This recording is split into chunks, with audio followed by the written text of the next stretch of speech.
Bonjour les CE2, j'espère que vous allez bien. Alors écoutez, ça y est, vous avez fini de réviser toutes les tables de multiplication que vous aviez déjà apprises en CE1.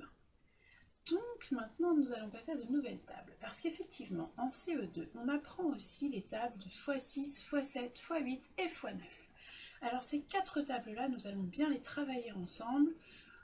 Bien sûr, c'est la première année que vous les apprenez, donc vous ne les connaîtrez pas aussi bien que les autres tables que vous avez apprises pour la deuxième fois, mais vous les reverrez en CM1, puis en CM2, et ne vous inquiétez pas, plus ça va, mieux vous les maîtriserez.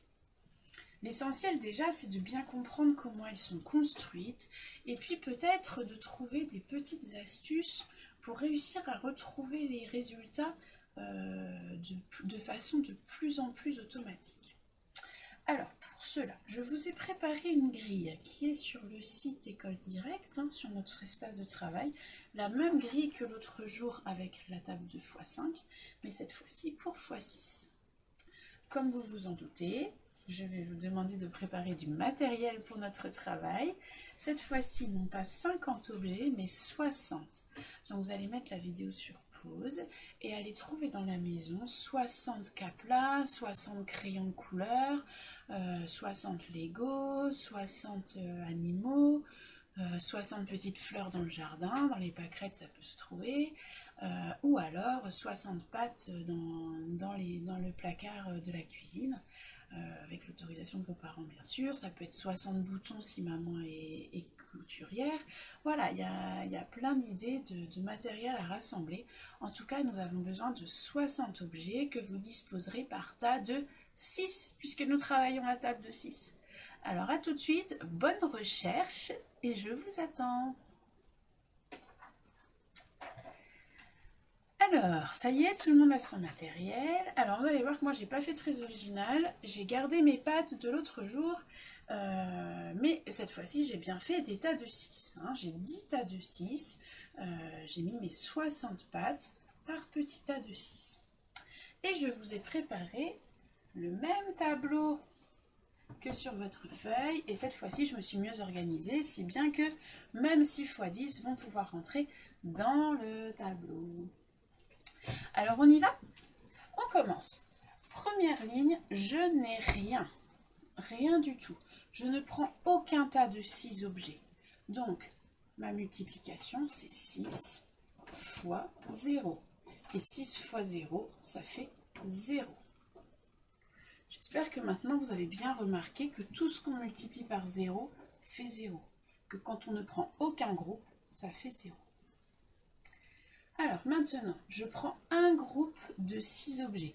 Prenez-le, rapprochez-le de vous. Moi, je prends mon premier groupe de 6 pattes et vous allez pouvoir vous rendre compte que si un groupe de 6, c'est pareil que 6, que je répète une fois, et 6 fois 1, ça fait 6. Maintenant, 6 plus 6, je prends un deuxième tas. 6 plus 6, j'ai deux tas de 6, c'est 6 fois 2, et cela fait 12. 6 fois 2, 12. Un tableau qui se démonte là. Ensuite, 6 plus 6 plus 6, c'est 6 que je répète 3 fois. Donc je prends mon troisième tas de 6 objets que je rapproche, et comme ça je peux les compter. 6 plus 6 plus 6, c'est 6 fois 3, et cela fait 18. Je continue.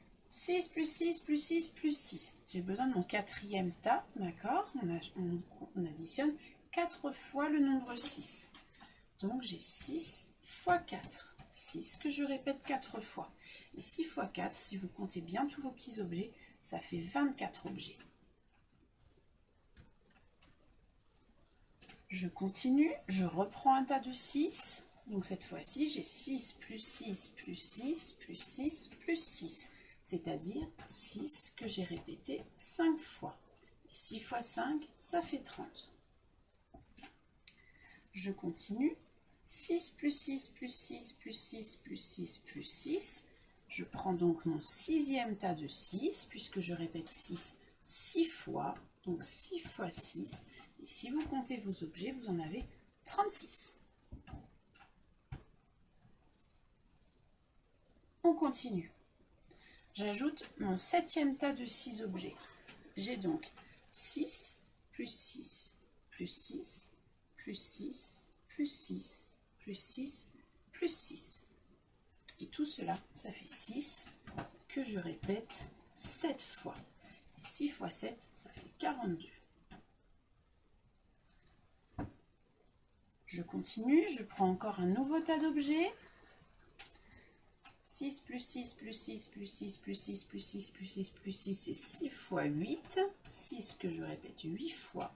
Et 6 fois 8, ça fait 48. Je peux ajouter un nouveau tas de 6.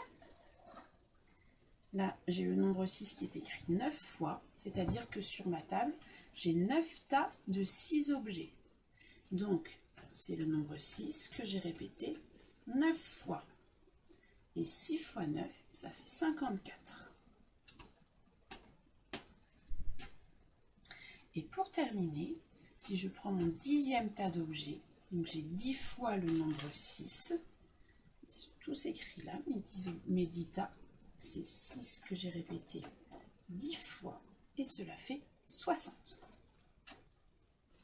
Alors observons nos résultats. C'est très bien d'avoir tout ça, mais maintenant il va falloir les mémoriser, et donc pour ça, autant avoir des petits outils. Le nombre 6, si je le décompose, 6 c'est pareil que 2 que je multiplie par 3. 2 fois 3 ou 3 fois 2. Ça veut dire que le 6, je le trouve dans la table du 2 et je le trouve dans la table du 3. D'accord ? 2 fois 3, ça fait 6. 3 fois 2, ça fait 6. Donc 6, c'est bien dans la table du 2 et dans la table du 3. Eh bien, comme 6 est dans la table du 2 et dans la table du 3, quel que soit le nombre par lequel je vais le multiplier, mon résultat sera lui aussi dans la table du 2 et dans la table du 3. C'est comme ça. C'est une règle, une propriété de mathématiques. Tous les nombres qui sont multipliés par 6 vont apparaître dans la table du 2 et dans la table du 3. Donc, s'ils apparaissent dans la table du 2, ça veut dire qu'ils sont tous pairs. Ce sont tous des nombres pairs. Ils vont forcément se finir par 2, 4, 6, 8 ou 0. Et s'ils sont dans la table du 3, alors on va pouvoir les retrouver. Regardez, on a le 6, bien évidemment. Le 12, c'est 3 fois 4, ou 2 fois 6. Le 18, dans la table du 3, 3 fois 6, 18. Là, 6 fois 3. Le 24, c'est le résultat de 6 fois 4, mais c'est aussi, dans la table du 3, le résultat de 3 fois 8. 3 fois 8, 24. 30, c'est 6 fois 5, mais c'est aussi 3 fois 10. 36, alors lui on ne l'a pas appris parce qu'on s'est arrêté à 3 fois 10, mais 36, c'est 3 fois 12. Voilà. Et je pourrais continuer comme ça jusqu'à l'infini, même avec des milliers, ce sont forcément des nombres qui sont dans la table du 3 et du 2. Voilà une petite astuce. Donc quand vous cherchez un résultat de la table de 6, vérifiez déjà que c'est bien un nombre pair et qu'il est bien dans la table du 3. Voilà, je vous laisse, je vous souhaite une bonne journée. N'oubliez pas de ranger vos petits objets à leur place, si vous ne voulez pas avoir de problème. Et puis, on se retrouve très bientôt pour continuer à apprendre cette table de 6, toutes les autres tables de multiplication, et puis continuer notre travail dans les autres matières. À très vite les CE2, je vous embrasse.